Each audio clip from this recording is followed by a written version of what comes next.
ഈ വാർത്താ മണിക്കൂറിലെ പ്രധാന റിപ്പോർട്ടുകളുമായി വാർത്താമഴ ആരംഭിക്കുന്നു. ഞാൻ എസ് വിജയകുമാർ. കണ്ണൂർ പയ്യാമ്പലത്ത് CPM നേതാക്കളുടെ സ്മൃതി കുടീരങ്ങളിൽ കെമിക്കൽ ഓയിൽ ഒഴിച്ചു. EK നായനാർ, ചടയൻ ഗോവിന്ദൻ, കോടിയേരി ബാലകൃഷ്ണൻ എന്നിവരുടെ സ്മാരക സ്തൂപങ്ങളാണ് വികൃതമാക്കിയത്.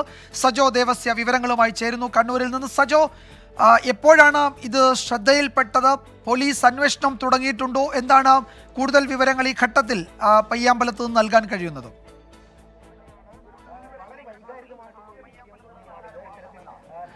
വിജയകുമാർ, ഒരു അരമണിക്കൂർ മുൻപ് മാത്രമാണ് ഇത് പാർട്ടി പ്രവർത്തകരുടെയും ഇവിടെ എത്തിയ ആളുകളുടെയും ഒക്കെ ശ്രദ്ധയിൽപ്പെട്ടത്. അതായത് 4 സ്മൃതി കുടീരങ്ങൾ, പയ്യാമ്പലം എന്നത് പ്രധാനപ്പെട്ട രാഷ്ട്രീയ നേതാക്കളുടെയും ഒക്കെ സ്മൃതി കുടീരങ്ങളുള്ള ഒരു CPIM സംസ്ഥാന സെക്രട്ടറി, മുൻ സംസ്ഥാന സെക്രട്ടറി ആയിരുന്ന ചടയൻ ഗോവിന്ദൻ, മുൻ MP ആയിരുന്ന ഭരതനൊപ്പം മുൻ മുഖ്യമന്ത്രി EK നായനാർ എന്നിങ്ങനെ 4 പേരുടെ സ്മൃതി കുടീരങ്ങളിലാണ് രാസപദാർത്ഥം ഒഴിച്ചത്. അതിൽ കോടിയേരി ബാലകൃഷ്ണന്റെ അടക്കം സ്മൃതി കുടീരത്തിൽ ഒരു ചിത്രം, അദ്ദേഹത്തിന്റെ ഒരു ചിത്രം മാർബിളിൽ കൊത്തിവെച്ചിരുന്നു. അതുൾപ്പെടെ പൂർണ്ണമായും വികൃതമാക്കിയിട്ടുണ്ട്. നമുക്ക് ഈ അതായത് പയ്യാമ്പലത്ത് നിരവധി വ്യത്യസ്ത രാഷ്ട്രീയ നേതാക്കളുടെയും സാഹിത്യകാരന്മാരുടെയും ഒക്കെ സ്മൃതി കുടീരങ്ങളുണ്ട്. ഇത്തരം ഒരു അക്രമം കണ്ണൂരിൽ പലതരം പ്രകോപനങ്ങളും സംഘർഷങ്ങളും ഒക്കെ ഉണ്ടായ ഘട്ടത്തിലും ഈ പയ്യാമ്പലത്തെ സ്മൃതി കുടീരങ്ങൾക്ക് നേരെ ഏതെങ്കിലും തരത്തിലുള്ള അക്രമം ഇതിനു മുൻപ് നടന്നിട്ടില്ല. ഇത് ആദ്യത്തെ സംഭവമാണ്, അല്ലെങ്കിൽ ചരിത്രത്തിൽ തന്നെ ആദ്യത്തെ ഒരു സംഭവമാണ് ഇങ്ങനെ സ്മൃതി കുടീരങ്ങൾക്ക് നേരെയുള്ള അക്രമം എന്നത്. കോടിയേരി ബാലകൃഷ്ണന്റെ ആ ചിത്രം മാർബിളിൽ കൊത്തിയെടുത്ത ആ ചിത്രം പൂർണ്ണമായും വികൃതമാക്കിയിട്ടുണ്ട്. ഒപ്പം മറ്റ് സ്മാരക സ്തൂപങ്ങളിലും സമാനമായ രാസപദാർത്ഥം, കരിയോയിലെന്ന് ഉറപ്പിച്ച് പറയാൻ കഴിയില്ല, എന്തോ ഒരു രാസപദാർത്ഥമാണ്, ആ പദാർത്ഥം ഒഴിച്ച് വികൃതമാക്കിയിട്ടുണ്ട്. അല്പസമയം മുൻപ് മാത്രമാണ്, നേരെ സൂചിപ്പിച്ചതുപോലെ അരമണിക്കൂർ പിന്നിടുന്നതേ ഉള്ളൂ ഇത് ശ്രദ്ധയിൽപ്പെട്ടിട്ട്. അതിന് പിന്നാലെ CPIM-ന്റെ കേന്ദ്ര കമ്മിറ്റി അംഗം PK ശ്രീമതി, ഒപ്പം നിലവിലെ ആക്ടിംഗ്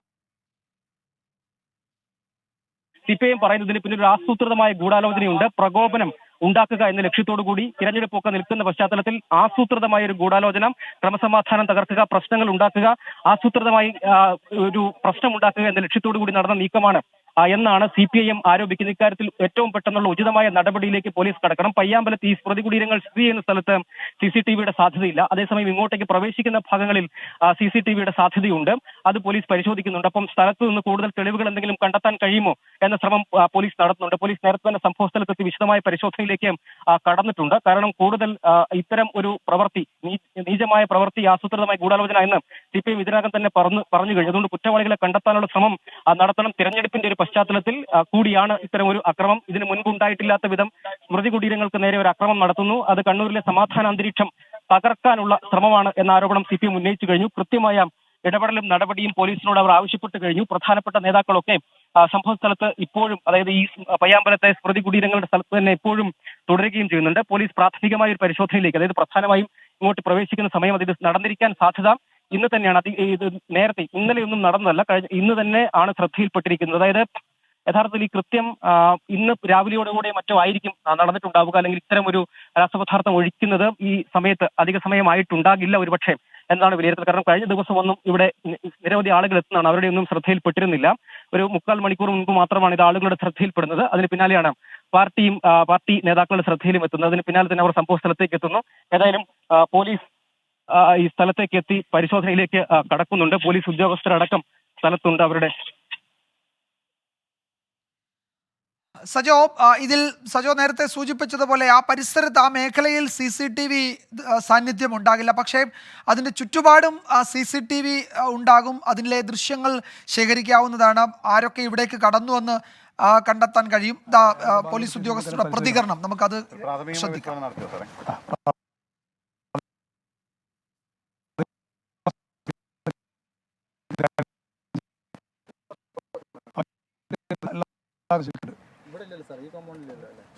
ഈ കോമ്പൗണ്ടിൽ ലഭ്യമായ CCTV പരിശോധിക്കുന്നുണ്ട്. സ്ഥലങ്ങളിൽ സ്ഥിതിയുള്ള കാര്യം അതൊക്കെ ഉൾപ്പെടുത്തി പരിശോധന നടത്തുന്നതാണ്. കണ്ണൂർ പയ്യാമ്പലത്ത് CPM നേതാക്കളുടെ സ്മൃതി കുടീരങ്ങളിൽ കെമിക്കൽ ഓയിൽ ഒഴിച്ചു വികൃതമാക്കി എന്നാണ് വിവരം. EK നായനാർ, ചടയൻ ഗോവിന്ദൻ, കോടിയേരി ബാലകൃഷ്ണൻ എന്നിവരുടെ സ്മാരക സ്തൂപങ്ങളാണ് ഇത്തരത്തിൽ വികൃതമാക്കിയത്. പോലീസ് ഉദ്യോഗസ്ഥർ സ്ഥലത്തെത്തിയിട്ടുണ്ട്. CPM പരാതി നൽകിയിട്ടുണ്ട്. തെരഞ്ഞെടുപ്പ് കാലമാണ്. അതൊക്കെ അത്തരമൊരു സാഹചര്യങ്ങളൊക്കെ പ്രത്യേകം പരിശോധിച്ചായിരിക്കും തുടർ നീക്കങ്ങളെന്ന് പോലീസ് ഉദ്യോഗസ്ഥരും അറിയിക്കുന്നു. CCTV ദൃശ്യങ്ങൾ ആ പരിസരത്ത് നിന്ന് ശേഖരിക്കും എന്നാണ് പോലീസ് ഉദ്യോഗസ്ഥർ അറിയിക്കുന്നത്. സജോ തുടരുന്നുണ്ട്. സജോ, എന്താണ് ഈ പോലീസ് ഉദ്യോഗസ്ഥർ പറയുന്നത്? ഏത് വഴിക്കായിരിക്കും അവരുടെ അന്വേഷണം നീങ്ങുക?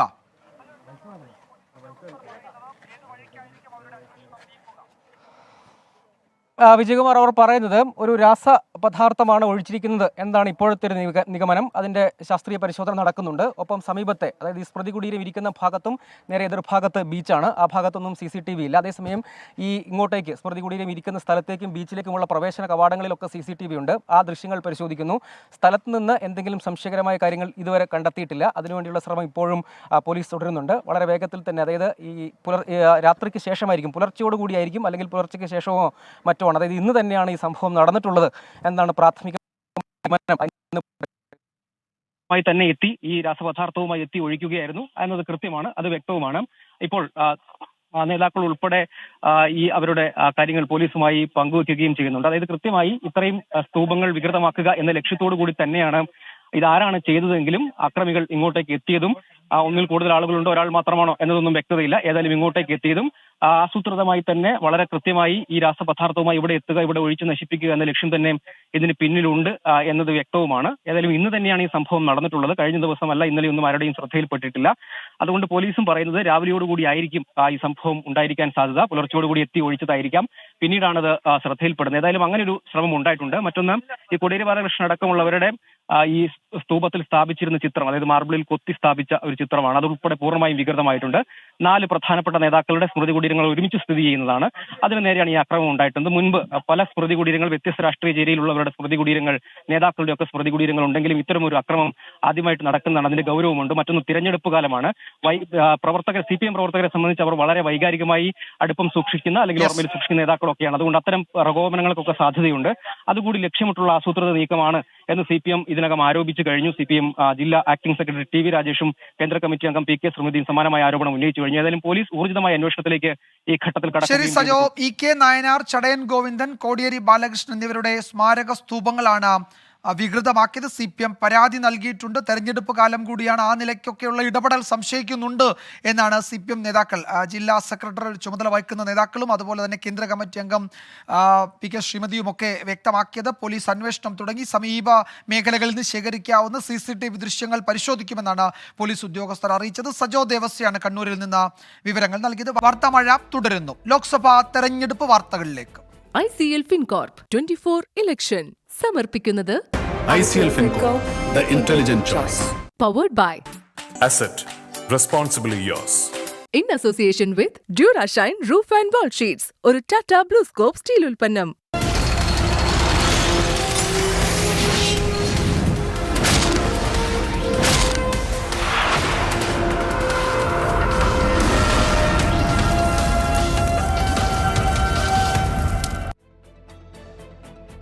സംസ്ഥാനത്ത് ലോക്സഭാ തെരഞ്ഞെടുപ്പിനുള്ള നാമനിർദ്ദേശ പത്രികാ സമർപ്പണം തുടങ്ങി. കൊല്ലത്തെ LDF സ്ഥാനാർത്ഥി M മുകേഷും കാസർഗോഡ് NDA സ്ഥാനാർത്ഥി ML അശ്വിനിയുമാണ് പത്രിക സമർപ്പിച്ചത്.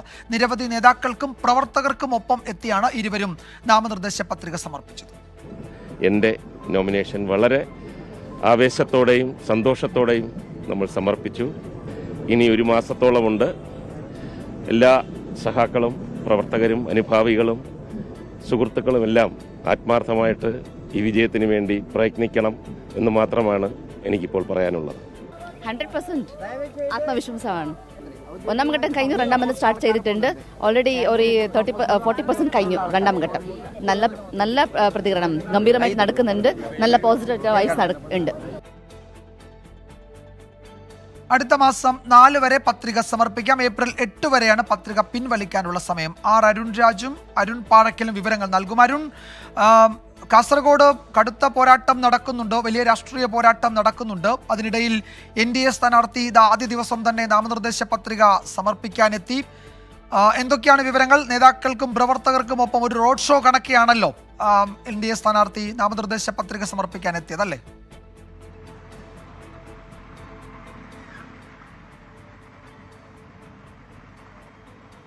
മൂന്ന് സ്ഥാനാർത്ഥികളും പ്രചരണമൊക്കെ ഏകദേശം 3ാം ഘട്ടത്തിലേക്ക് കടന്നു കഴിഞ്ഞു. 11 മണിയോടുകൂടി, ഇന്ന് 11 മണി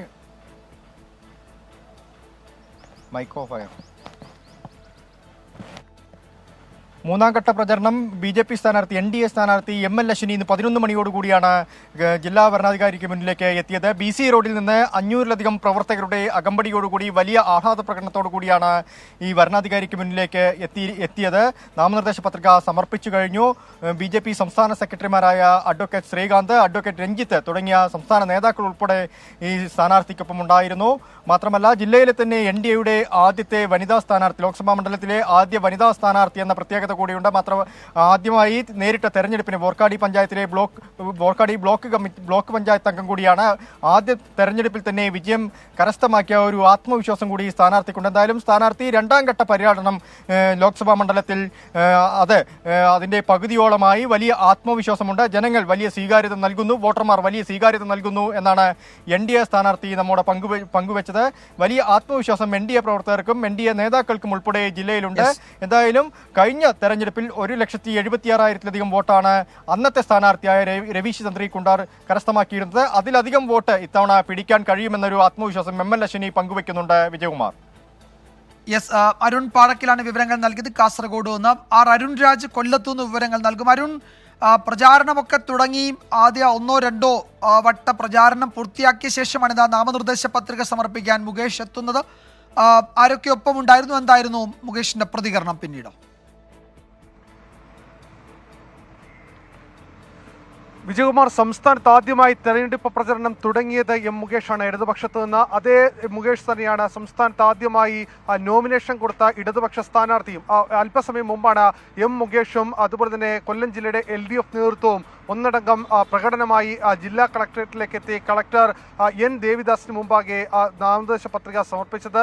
2 സെറ്റ് നാമനിർദ്ദേശ പത്രികയാണ് സമർപ്പിച്ചത്. തികഞ്ഞ ആത്മവിശ്വാസം ഈ പത്രികാ സമർപ്പണ വേളയിൽ തനിക്കുണ്ട് എന്നുള്ളതാണ് മുകേഷ് വ്യക്തമാക്കുന്നത്. പ്രചരണങ്ങളിൽ ഒന്നടങ്കം ഈ വിശ്വാസം തനിക്ക് കൈവരിക്കാൻ കഴിഞ്ഞു. സാധാരണ ജനങ്ങൾ തങ്ങൾക്കൊപ്പമാണ് എന്നതാണ് ഓരോ വേദിയിലും ജനങ്ങൾ ഊട്ടിയുറപ്പിക്കുന്ന വിശ്വാസം. അത് വോട്ടായി മാറും. വിജയത്തിന് കുറഞ്ഞൊന്നും പ്രതീക്ഷിക്കുന്നില്ല എന്നുള്ളതാണ് LDF നേതൃത്വവും മുകേഷും ഒരേ സ്വരത്തിൽ വ്യക്തമാക്കുന്നത്. 4ാം ഘട്ട പ്രചരണമാണ് കൊല്ലത്ത് ഇടതുപക്ഷവും UDF-ഉം ഇപ്പോൾ നടത്തിക്കൊണ്ടിരിക്കുന്നത്. അതായത് തെരഞ്ഞെടുപ്പ് വളരെ വാശിയോടെ തന്നെ മുന്നേറുകയാണ്. കൊല്ലത്തെ സംബന്ധിച്ച് അഭിമാന പോരാട്ടമാണ് LDF-നുള്ളത്. അതുകൊണ്ട് ആ പോരാട്ടത്തിന്റെ എല്ലാ വീറും വാശിയും കൊല്ലത്ത് കാണാൻ കഴിയും. ഇന്ന് നോമിനേഷൻ നൽകിയതിന് പിന്നാലെ ഡെമ്മി സ്ഥാനാർത്ഥി കൂടി നിശ്ചയിച്ചിട്ടുണ്ട്. DYFയുടെ സംസ്ഥാന ട്രഷറർ കൂടിയായ SR അരുൺ ബാബുവാണ് ഡെമ്മി സ്ഥാനാർത്ഥി. എന്തായാലും 2 സെറ്റ് നോമിനേഷൻ പത്രികയാണ് മുകേഷ് സമർപ്പിച്ചിട്ടുള്ളത്.